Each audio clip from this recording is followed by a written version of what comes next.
stunning last-minute surprise in the impeachment trial of the Illinois governor, Rod Blagojevich, on what may become his final night in office. The governor has abruptly ended his boycott of that trial and has requested to speak in his own defense. The man accused of trying to sell President Obama's then Senate seat, among other things, will get an hour and a half to explain himself tomorrow.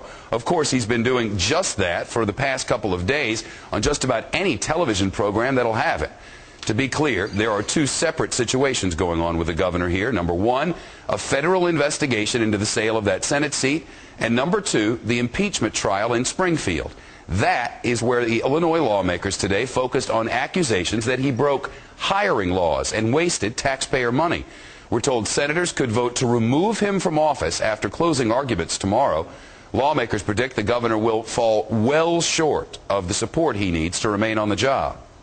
I certainly don't believe that there will be 20 senators that will stand with the governor. I'm not sure what the vote will be. I would be surprised if it was anything but unanimous. But I certainly believe that the governor will be removed overwhelmingly. And Blagojevich says he believes that same thing and is expected to be voted out of office tomorrow, but not before we get one last Blago show live in the impeachment trial that could end his political career.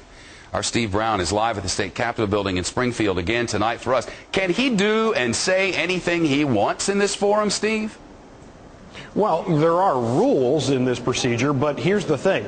Senators from both sides of the aisle for 3 days since the impeachment trial started have been calling on the governor to come in and defend himself. So after 3 days of asking and continually asking him, come in, defend yourself, do they really hold him tight if he strays out of bounds on those rules and risk the possibility that the public will see that they want to just shut him up even when he gets his last word?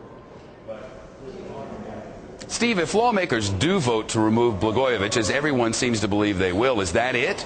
Or are there avenues for him to appeal, or what?